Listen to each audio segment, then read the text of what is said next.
In the spring of 1851, a 12-year-old boy named Jeremiah Holbrook found something that would scare him for the rest of his life.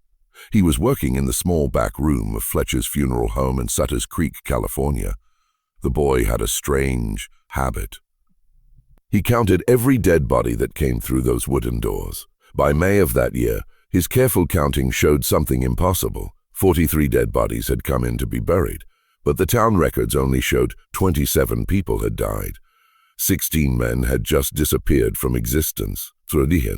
Their deaths were never written down, and their gold claims were mysteriously given to new owners just days after they vanished. For many years, the people still living in Sutters Creek kept this secret buried deeper than any grave until now. Before we continue with the story of Jeremiah Holbrook and the dark truth he found in those gold-crazy hills, take a moment to subscribe to our channel and hit that notification bell.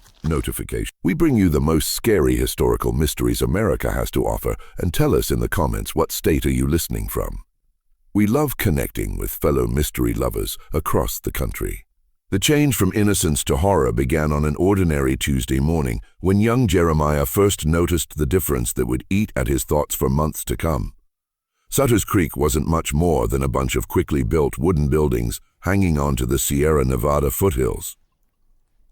But finding gold in nearby streams had changed it from a sleepy trading post into a busy place full of desperate hope. By 1851, nearly 800 people called the town home.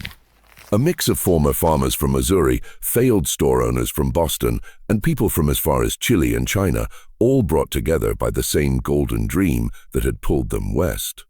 Jeremiah Holbrook had come to Sutters Creek 6 months earlier with his widowed mother, Sarah, after their small farm in Ohio had failed. Sarah had taken work as a person who sews clothes, while 12-year-old Jeremiah found a job with Silas Fletcher, the town's only person who prepares dead bodies for burial. The boy's small hands and careful attention to detail made him perfect for preparing bodies and keeping the funeral home's careful records. This job required writing down every detail about the dead person, from what seemed to kill them to their personal belongings. The work was awful for a child, but the California gold rush had made everyone tough quickly. Death was always around in Sutters Creek. Men died from cave-ins in quickly dug mines, from a sickness called dysentery that spread through the camps, from fights over claims that turned deadly in the California heat. Others simply worked themselves to death, their bodies giving up from the back-breaking work of looking through tons of dirt and rock for a few tiny pieces of gold. What made Jeremiah really good for his job was how organized he was. This would turn out to be both a good thing and a curse. Each evening, he would carefully write down the day's arrivals in his personal book, noting not just the official information Mr. Fletcher needed, but also his own thoughts about how the bodies looked, how they arrived, and any unusual details he noticed. It was this habit that first told him about the terrible math that didn't add up. The boy had also become friends with many of the town's people during his 6 months in Sutters Creek. There was Magnus Carlson, the gentle Swedish miner who always tipped his hat to Jeremiah when they passed on Main Street, and who had found a good vein just 2 weeks before. There was Chen Wai, the Chinese gold hunter, who spoke broken English but always smiled warmly at the boy, and whose recent discovery of several big nuggets had been what everyone was talking about. And there was Roberto Vasquez, the Mexican cowboy turned miner whose laugh could be heard from 3 blocks away, and who had just filed a really good claim near Coyote Gulch. All 3 men would soon become entries in Jeremiah's private book, though none would appear in the town's official death records.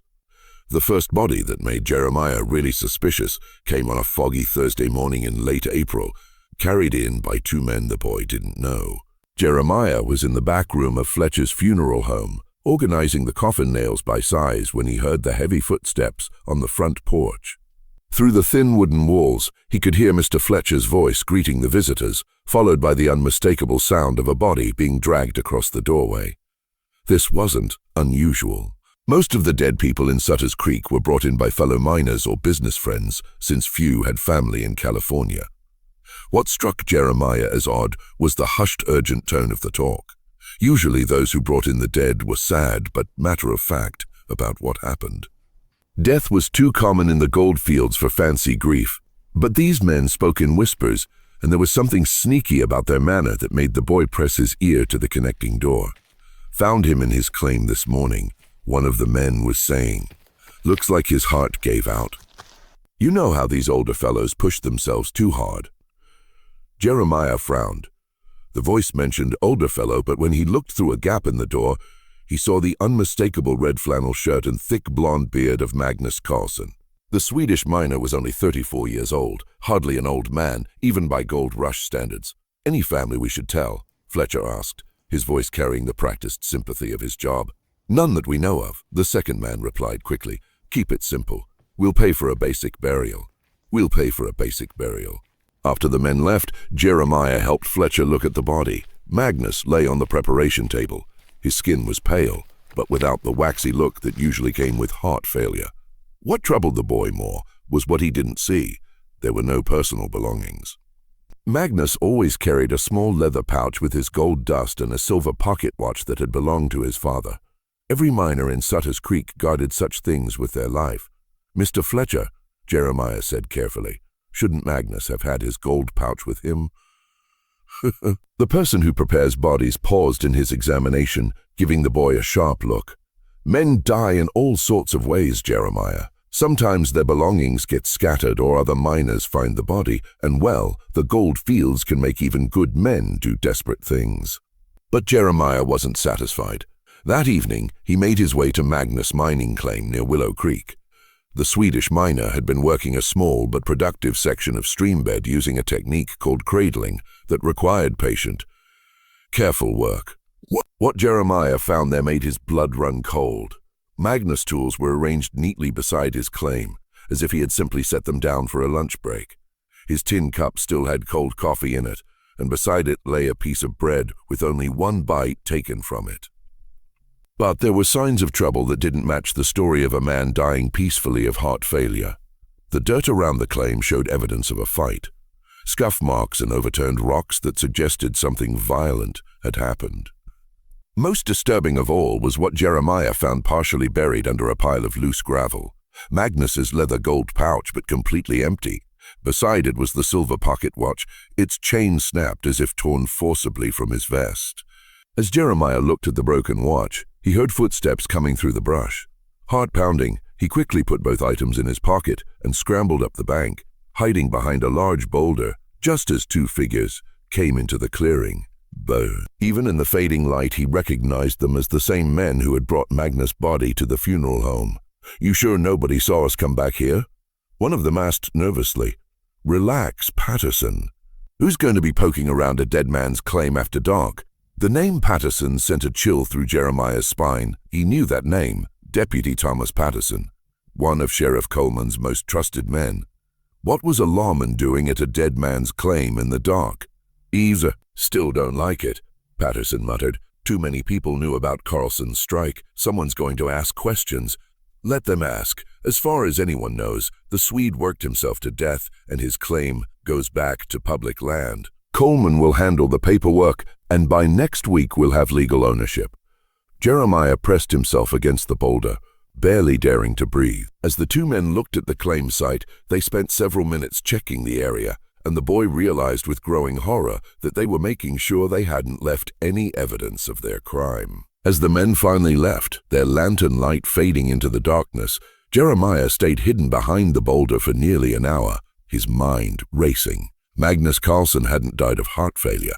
He had been murdered for his gold claim, and somehow Deputy Patterson and his friend were involved. But this was only the beginning of the terrible truth that would unfold in the weeks to come. The truth about Magnus Carlson's real fate haunted Jeremiah through the following days, but it was Chen Wei's death that changed suspicion into certainty. 3 days after Magnus' funeral, the Chinese gold hunter's body arrived at Fletcher's funeral home under circumstances that followed an eerily similar pattern. Once again, two men Jeremiah didn't know brought the dead body, claiming they had found Chen dead in his tent from what appeared to be dysentery. Once again, there were no personal belongings, despite the fact that Chen was known to have recently found several big gold nuggets that he kept in a small jade container. His grandmother had given him in Canton, but Jeremiah was watching more carefully now. When he helped Fletcher prepare Chen's body, he noticed details that told a different story than the one the men had told.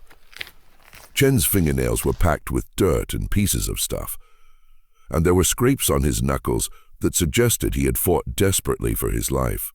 More telling, there was a small puncture wound behind his left ear, barely visible beneath his black hair, a wound that looked suspiciously like it had been made by a thin blade. That night, Jeremiah made his second secret journey to a dead man's claim. Chen's modest camp was located in a narrow canyon about 2 miles east of town, where the Chinese miner had been working a section of water-washed deposits with remarkable success. What Jeremiah found there destroyed any remaining doubts about what was happening in Sutter's Creek. Chen's camp showed clear signs of violence. His small tent had been cut open from the outside, and his belongings were scattered across the campsite, as if someone had searched frantically for something specific. But hidden beneath a loose floorboard in Chen's sleeping area, Jeremiah discovered something the killers had missed: a detailed journal written in Chinese characters, along with crude maps and sketches. Though Jeremiah couldn't read the Chinese writing, the maps were clear enough. Chen had been writing down not just his own mining activities, but also those of other successful gold hunters in the area. The journal had detailed sketches of Magnus Carlsen's claim along with notes about the Swedish miners' recent discoveries. There were also maps of at least 6 other claims belonging to miners who had struck gold in recent weeks. As Jeremiah studied the journal by moonlight, a terrible pattern began to appear. Chen Wei hadn't just been a victim. He had been systematically gathering information about successful miners in the area. But why? And more importantly, who had he been working for? The answer came sooner than Jeremiah expected. As he prepared to leave Chen's abandoned camp, he heard the approach of multiple horses. Panicking, he stuffed the journal inside his shirt and scrambled up the canyon wall, finding shelter behind a cluster of manzanita bushes just as 5 mounted figures rode into the clearing below. Even in the darkness, Jeremiah recognized Sheriff Benjamin Coleman's distinctive shape. The lawman was a large, imposing figure who wore his authority like a badge of honor, and his presence at the murder scene sent waves of terror through the boy's small frame. But it was Coleman's words to his companions that truly chilled Jeremiah to the bone. "Why did good work for us?" the sheriff said, getting off his horse near the destroyed tent. "His maps are going to save us months of scouting. Too bad he got greedy and started asking for a bigger cut." "What about his replacement?" asked a voice Jeremiah recognized as Deputy Patterson. "We still need someone who can move around the Chinese camps without attracting attention." "Already working on it," Coleman replied. "There's a new fellow named Lee, came in on yesterday's wagon train. Desperate for work, doesn't speak much English, perfect for our needs." As the men conducted their search of the campsite, Jeremiah remained frozen in his hiding place, scarcely believing what he was witnessing. The sheriff of Sutter's Creek wasn't investigating these murders, he was organizing them. Chen Wei had been working as a spy, identifying successful miners who could be robbed and killed without drawing too much attention. And when Chen had demanded more money for his services, he had become a problem that needed to be eliminated. The implications staggering. If Sheriff Coleman was behind these murders, then the law itself had been corrupted by gold fever. There was no one Jeremiah could trust, no authority he could turn to for help. Worse yet, the boy now had evidence that could get him killed.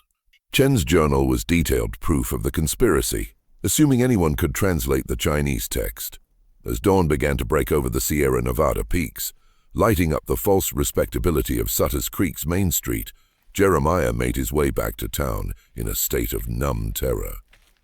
He had stumbled onto something far more dangerous than a simple murder.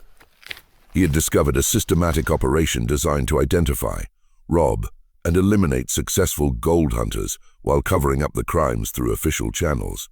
But the worst realization was yet to come. As Jeremiah entered the funeral home and quietly made his way to his small sleeping area in the back room, he found a note waiting on his pillow.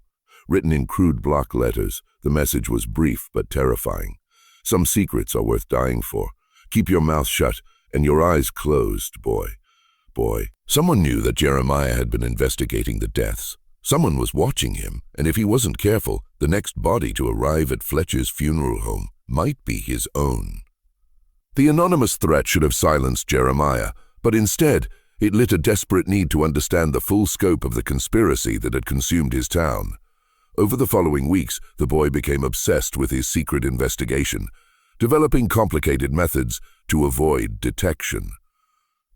While gathering evidence, he began making careful note of every conversation he overheard in the funeral home, every suspicious glance exchanged between the men who brought in bodies, and every difference between the official cause of death and what his own observations suggested. His private book grew into a detailed chronicle of murder and corruption. Roberto Vasquez, the jolly Mexican cowboy, had allegedly died from a rattlesnake bite, but Jeremiah's examination revealed no fang marks, only a suspicious wound that looked more like a knife thrust between the ribs. James H. Ricks, an elderly gold hunter from Tennessee, had supposedly fallen into a mine shaft, but his injuries were not consistent with a fall, and his famous collection of gold coins had vanished without explanation. Each new body that arrived at Fletcher's funeral home added another piece to the horrifying puzzle. The victims all shared certain characteristics. They were successful miners who had recently struck gold. They were relative newcomers to Sutter's Creek with no local family to ask difficult questions, and they all had valuable claims that mysteriously became available for new ownership within days of their deaths.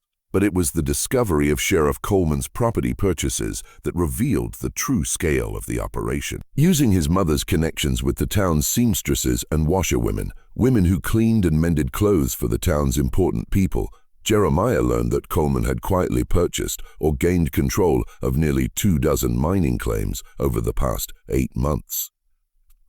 Claims that had previously belonged to men who were now buried in Sutter's Creek's Boot Hill Cemetery. The sheriff's growing wealth hadn't gone entirely unnoticed. Coleman had built a new house on the hill overlooking town, far grander than anything a lawman's salary could afford.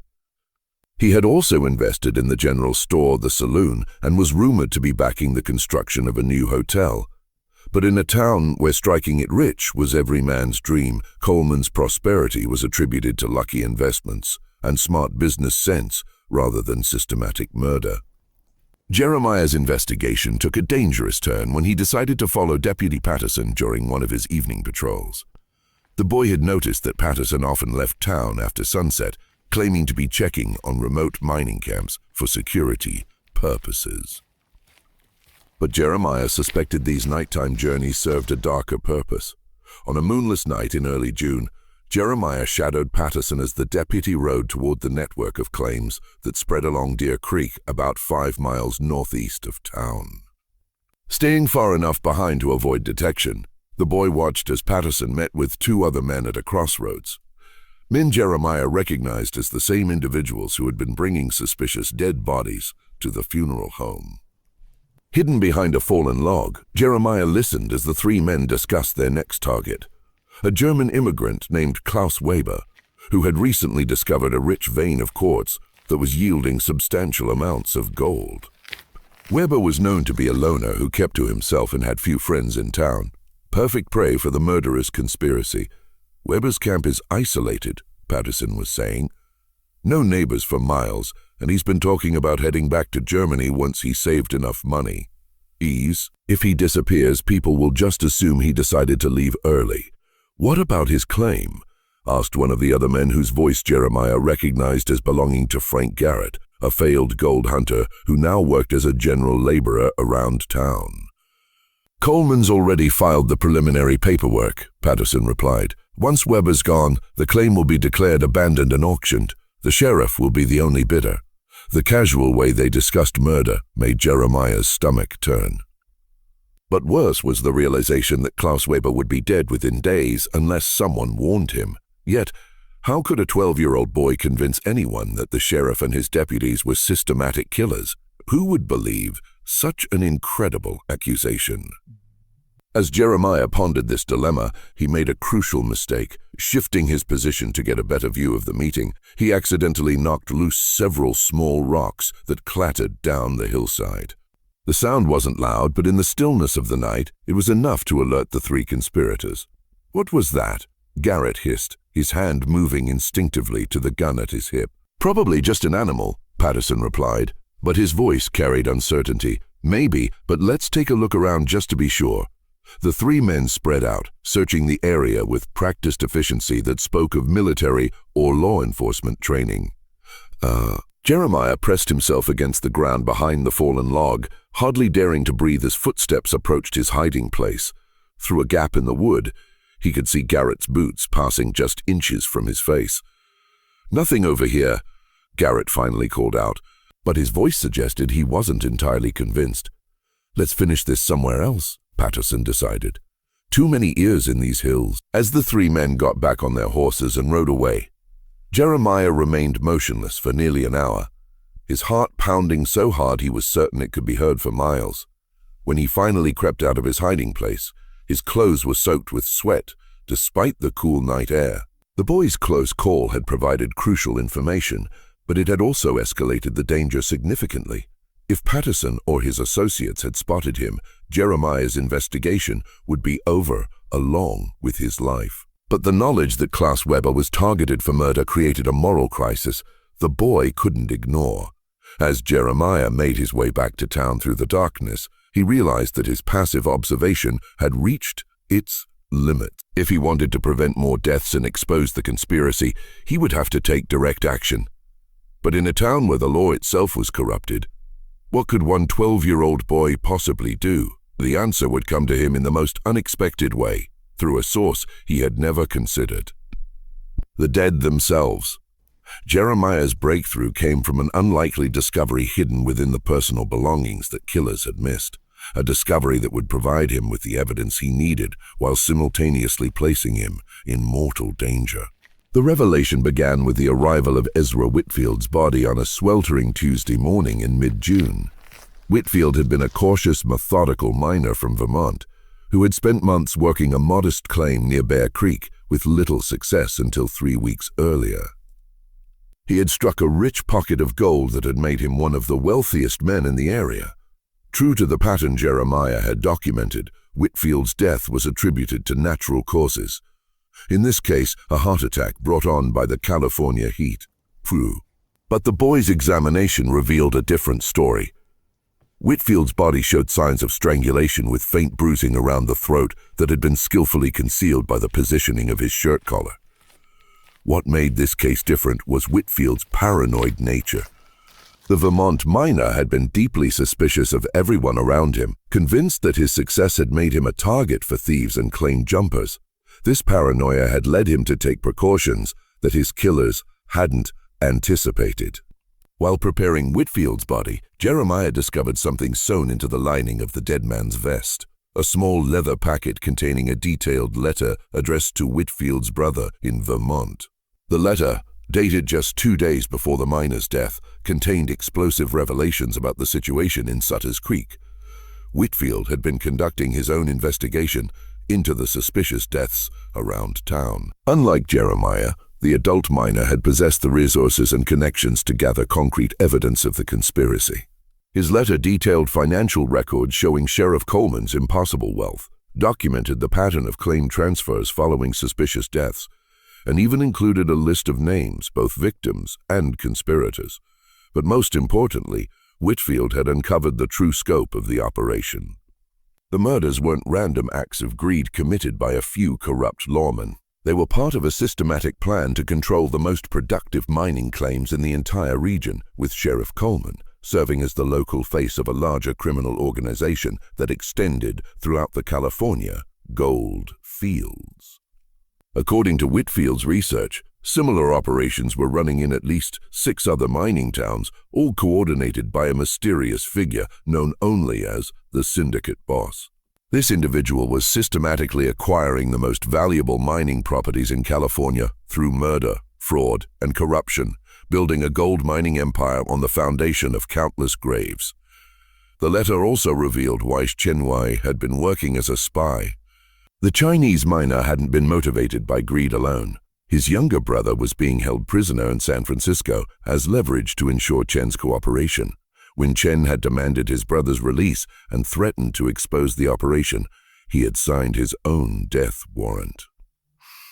But perhaps most terrifying of all was Whitfield's final observation. He suspected that someone in town was systematically eliminating anyone who got too close to the truth. Several residents who had asked too many questions about the suspicious deaths had themselves died under mysterious circumstances, their deaths carefully disguised as accidents or natural causes. As Jeremiah read Whitfield's letter by candlelight in the funeral home's back room, he realized that his own investigation had not gone unnoticed. The anonymous threat he had received weeks earlier wasn't just a warning. It was a death sentence that had simply been delayed for reasons he didn't yet understand. The boy's hands trembled as he reached the letter's final paragraph. "If something happens to me before I can mail this letter, it will prove that my suspicions are correct. Look for a boy who works at the funeral parlor. He has been watching everything, and he may be the only one who can expose the truth. But warn him they know about his investigation, and his days are numbered." Jeremiah nearly dropped the letter as the implication sank in. Whitfield had noticed his investigation and had tried to protect him even while facing his own imminent death. But if Whitfield knew about Jeremiah's activities, then others certainly did as well. The sound of footsteps on the funeral parlor's front porch interrupted his thoughts. Quickly hiding Whitfield's letter inside his shirt, Jeremiah blew out the candle and crept to the window. 3 figures were approaching the building in the pre-dawn darkness, moving with the careful stealth of men conducting secret business. Sheriff Coleman's voice carried clearly through the thin wooden walls as the men entered the main room of the funeral home. "Fletcher's not here this early. Good. We can handle this quietly. You sure the boy doesn't suspect anything?" This was Patterson's voice, tight with anxiety. "He's been poking around where he shouldn't," replied a third voice that Jeremiah recognized as belonging to Frank Garrett. "But he's just a kid. Easy enough to handle." "Maybe too easy," Coleman's voice carried a note of concern. "Dead children raise questions even in a place like this. We need to be smarter about it." Jeremiah's blood turned to ice as he realized they were discussing his murder. He pressed himself against the wall, hardly daring to breathe as the 3 men continued their conversation in the next room. "What about making it look like an accident?" Patterson suggested. "Mining accident, maybe. Lots of kids get curious about claims and wander into dangerous areas." "Too obvious," Coleman replied. "Half the town knows the boy never goes near the mines. We need something more believable." "Sickness," Garrett offered. "Cholera has been going around. One more kid dying from fever won't raise any eyebrows." "Now you're thinking." Coleman's voice carried approval. "But we need to move fast. The boy's been asking too many questions. And sooner or later he's going to figure out something that could hurt us." As the men began discussing the specific details of how they planned to murder him, Jeremiah realized that his time had run out. Whether he was ready or not, he had to act immediately or join the growing list of victims buried in Boot Hill Cemetery. But as terror threatened to overwhelm him, the boy's methodical nature asserted itself. He had evidence. He had evidence. Chenway's journal, Whitfield's letter, and his own detailed book documenting the conspiracy. If he could get this information to someone in authority outside of Sutter Creek, the entire operation could be exposed. The problem was getting out of town alive. Sheriff Coleman controlled all the main roads, and his network of spies extended throughout the region. Jeremiah would need help from someone he could trust absolutely. Someone who had as much reason to hate the conspiracy as he did. As dawn began to break over the Sierra Nevada peaks, illuminating the false respectability of Sutter's Creek's main street, Jeremiah Holbrook made a decision that would either save his life or seal his fate. He was going to find Klaus Weber and warn the German miner about the plot against him. Together they might have enough firepower, both literal and figurative, to fight back against the corruption that had consumed their town. But first, he had to survive the next 24 hours. And with Sheriff Coleman's men actively hunting for him, that would require every ounce of cunning and courage the 12-year-old boy possessed. Just when we thought we'd seen it all, the horror in Sutter's Creek gets worse. If this story is giving you chills, share this video with a friend who loves dark mysteries. Hit that like button to support our content, and don't forget to subscribe to never miss stories like this. Let's discover together what happens next. Though Jeremiah's desperate gamble to warn Klaus Weber would lead to a confrontation that exposed the full horror of Sutter Creek's conspiracy and nearly cost him his life, In the process, the boy slipped out of the funeral home through a back window just as Sheriff Coleman and his men finished their planning session. With his evidence hidden inside his shirt and his mother's sewing scissors tucked into his boot as a makeshift weapon, Jeremiah set off through the pre-dawn darkness toward Weber's isolated claim in the foothills above town. The German miners' camp was a study in Germanic efficiency. Neat rows of equipment, carefully organized supplies, and a small but sturdy cabin that Weber had built with his own hands. Jeremiah found the miner preparing for his morning shift, methodically checking his tools and equipment as the first light of dawn painted the eastern peaks. Klaus Weber was a compact, serious man in his 40s who spoke English with a thick accent, but understood it perfectly. When Jeremiah burst into his camp with wild stories of murder conspiracies and corrupt lawmen, Weber's first instinct was skepticism. But the boy's detailed knowledge of the victims and his evidence, Chen Wei's journal and Whitfield's letter, quickly convinced the German that the danger was real. Mein Gott, Weber whispered as he studied Whitfield's letter with the help of a German-English dictionary. They are planning to kill me tonight. Maybe sooner, Jeremiah replied, his voice tight with fear. Sheriff Coleman knows I've been investigating. Once they realize I'm gone, they'll come looking for me here. Weber's response surprised the boy. Rather than fleeing immediately, the German miner began gathering specific items from around his camp. Several sticks of dynamite left over from his mining operations, his hunting rifle, and a small, strong box that contained his accumulated gold. But most importantly, he retrieved a leather portfolio from a hidden compartment in his cabin floor. "What's that?" Jeremiah asked, watching Weber examine the portfolio's contents. "Insurance," Weber replied grimly. "I have been writing letters to my brother in Germany, documenting everything I see in this town. Names, dates, suspicious deaths. If something happens to me, he has instructions to send these letters to the territorial authorities in Sacramento." The two unlikely allies had barely finished their preparations when the sound of approaching horses echoed through the canyon. Weber grabbed his rifle and motioned for Jeremiah to take cover behind a large boulder, but it was too late for either of them to escape. Sheriff Coleman, Deputy Patterson, Frank Garrett, and two other men Jeremiah didn't recognize had surrounded the camp. Klaus Weber, Coleman's voice boomed across the clearing. "Come out with your hands visible. We need to ask you some questions about claim jumping in this area." Weber and Jeremiah exchanged a look of desperate understanding. They both knew this was no routine inquiry. It was an execution squad masquerading as law enforcement. "I am a lawful miner with proper claims," Weber called back, his rifle trained on the tree line where Coleman's voice had come from. "If you have questions, come back during daylight with proper warrants." Coleman's laughter was cold and humorless. "I'm afraid that's not how this works, Klaus. You see, we have evidence that you've been working claims that don't belong to you. That's a hanging offense in these parts." What followed was a standoff that lasted nearly an hour, with Coleman's men gradually moving into position around Weber's camp, while the German miner and Jeremiah remained pinned down behind their boulder. But Weber had advantages that Coleman hadn't anticipated. Extensive military experience from his service in the Prussian army, intimate knowledge of his own mining claims geography, and desperate motivation to survive. The final confrontation began when Garrett tried to sneak around to the back of Weber's cabin. The German miner spotted the movement and fired a warning shot that sent Garrett diving for cover, but also revealed Weber's position to the other attackers. "Take them alive if possible," Coleman shouted. "Dead men can't sign claim transfers, and we need this to look legal." But Weber had no intention of being taken alive. Using his knowledge of explosives, he created a diversion by detonating one of his dynamite sticks near the stream that ran through his claim. The explosion sent dirt and rock showering down on Coleman's men, providing cover for Weber and Jeremiah to move to a more defensible position among the mining equipment. The battle that followed was brief but intense. Weber's military training and desperate determination proved more than a match for Coleman's overconfident thugs. When the smoke cleared, Frank Garrett lay dead from a rifle shot.